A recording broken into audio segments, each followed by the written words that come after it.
Okay, so please listen. Anyway, it's good to see your face now. Continuity and differentiability. You see, these are things you will probably come across later in your undergraduate. The first time I had continuity was in my second year at university. Yeah, in the course analysis, real analysis. So, which is why I wish I could turn back the hand of the clock and go to an IB school. Maybe I would be Einstein by now. Just kidding. Anyway, but count yourself lucky that you have been introduced to this in secondary school. That's what I think. And of course, we don't expect you to be a master of this stuff. We just need you to have a basic understanding so that when some Professor XYZ is speaking to you somewhere in Thailand in the next few years, at least you have an idea. Okay? Now, what does it mean to say that a function is continuous at the point? There are definitions you will come across later. Okay, epsilon delta notation. We're not going to discuss that for high school students. But the easy notation for your level is just this, the limit approach. A function is said to be continuous at a point if the limit as it tends to that point is the same as when you evaluate the function at that point. Okay?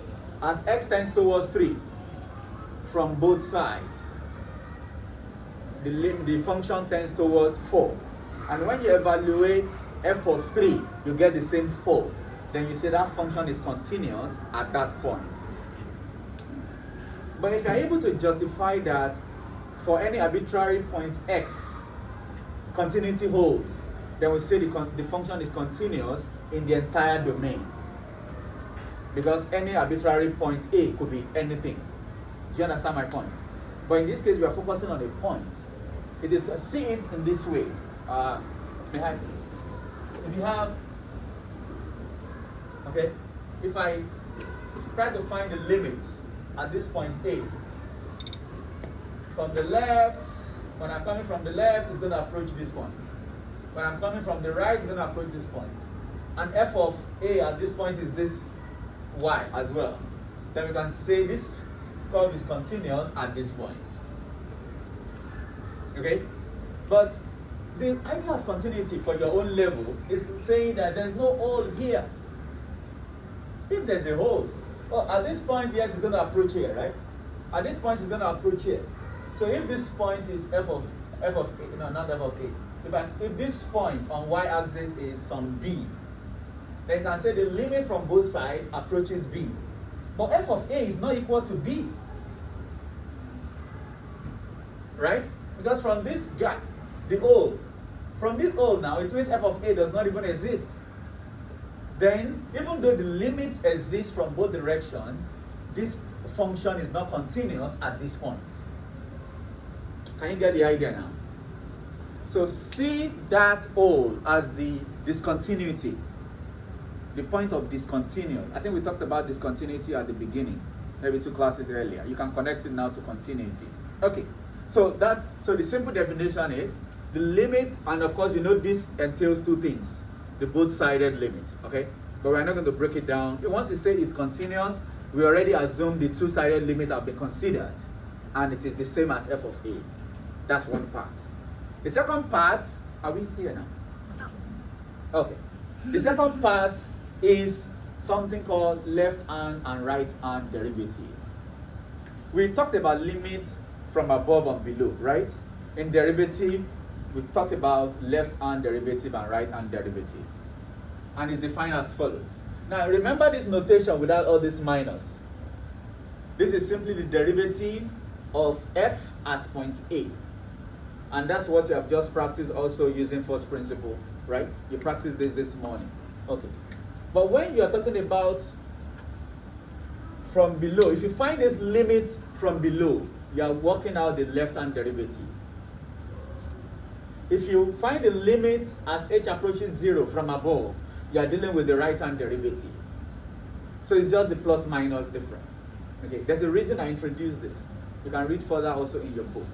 Okay, I try to use the simplest definition and notation possible. Okay, we need this because of the condition for differentiability. Not every function is differentiable at the point. But when is a function differentiable at a point? Remember, we always refer to a point. We're not talking about in the general domain. And by the way, I said, let f be a real valued function. It's the same as saying, let f be a function with domain R. Real value function means a function whose domain is in R. Because later in your university courses, depending on your field of endeavors in future, you'll be dealing with complex analysis too. I'm sure you cannot escape that. But I don't know if we have future engineers here. You might end up doing some functional, some complex analysis. Okay? Okay. Okay? Or maybe something called functional analysis. And in functional analysis, sometimes it talks about a few of complex function with complex domain, in some area. Anyway, now let f be a real valued function. You see, I just use different definition, like different notation, like I said. F is differentiable at that point if, number one, it is continuous at that point. That's the first condition you look out for. Once you look out for the continuity, and the continuity fails at that point, do not go further. Just say, therefore, it is not differentiable at point P. Do not go further. Okay? So we are not expecting you to test the two conditions. But the moment you test the first condition, and yes, continuity is guaranteed. How do you know continuity is guaranteed? You find the limit on both sides, right? And you check that that limit gives you that. In your level, you use mostly graph.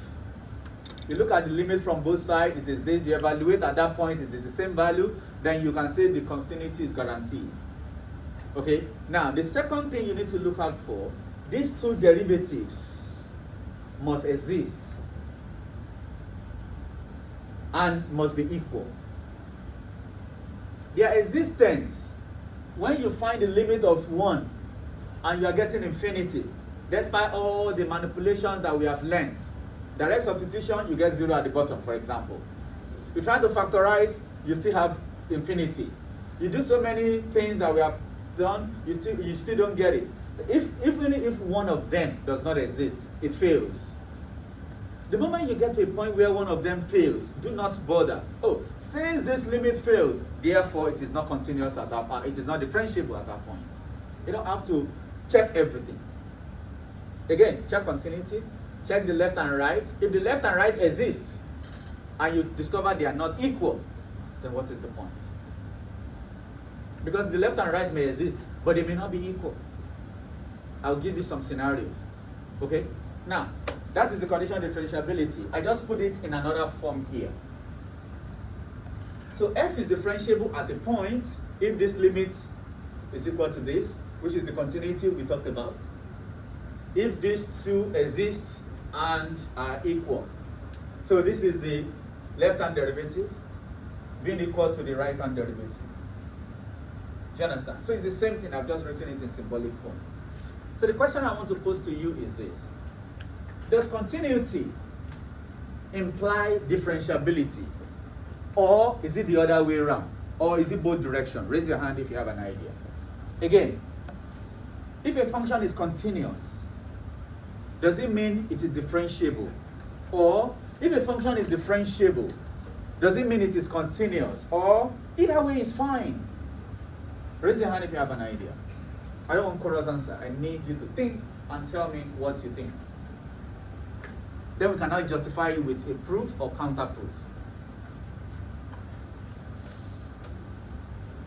Before Lillian, I want somebody to make an attempt. I said Lillian because she's going to be a math student, so I expect her to think faster anyway. And she's doing a good job so far. And I know she's going to be so better than me in undergraduate course. And I'm proud of her for that. In advance, I'm proud of you. Of course, all of you. I'm just saying her because of maths. Don't get me wrong. I'm proud of everybody here. I think Yes. both ways, right? What? I think it should work both ways, right? It should work. It thinks it should work both ways. Okay, let's hear another. No one is right here. No one is wrong here. Let's hear it from your perspective. If anybody thinks it doesn't work both ways, say something. It thinks it works both ways. So it thinks we have a biconditional stuff now, which means continuity implies if and only if differentiability. That's what it thinks. Right. What about you, Karen? What do you think? I think if So does this differentiability imply continuous? You don't think so? Okay. Any other one? Yes. Speak louder, please. Differentiability implies continuity. What about the other way? She thinks differentiability implies continuity. What about you? You support Vena? Oh, she's your friend, that's why. Callista, what do you think?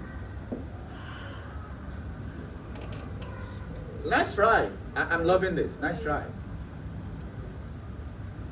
Lillian, what do you think? Vena also? Okay, everybody likes Vena here.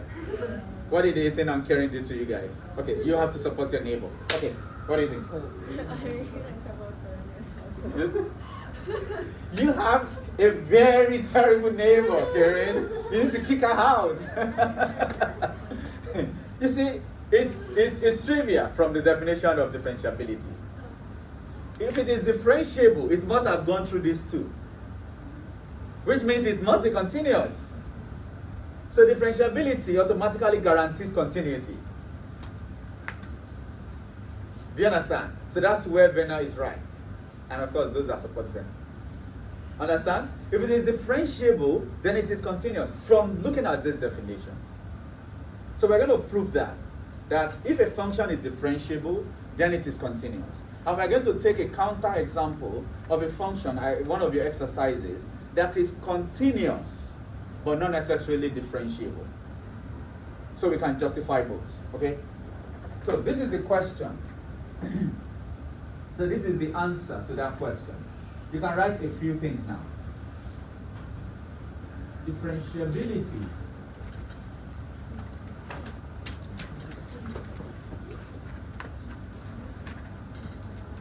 implies continuity.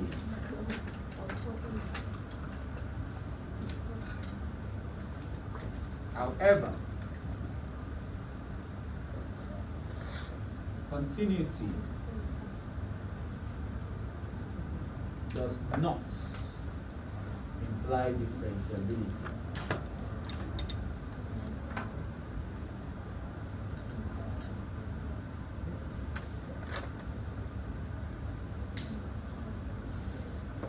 Nice one, everybody. Good job.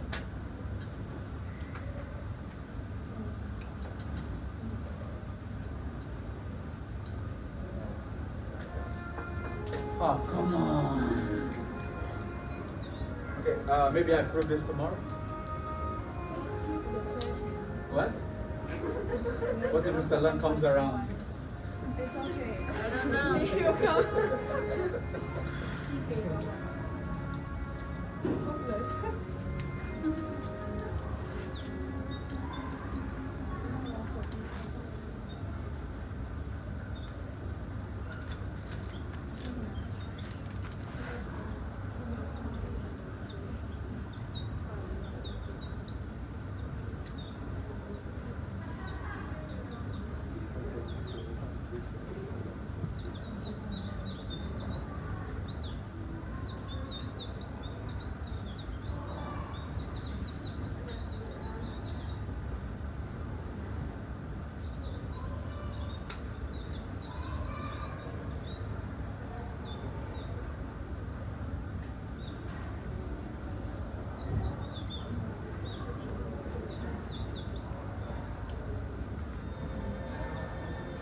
Oh no, that's me.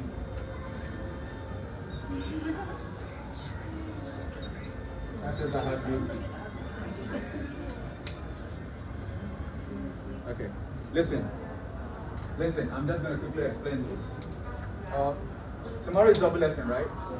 Let's do it in the double lesson tomorrow. Okay. So please keep this for me so I do not lose it. Take one each. Don't touch the worksheet, just keep it to tomorrow. Don't touch, like, don't start any question. I'm gonna stop.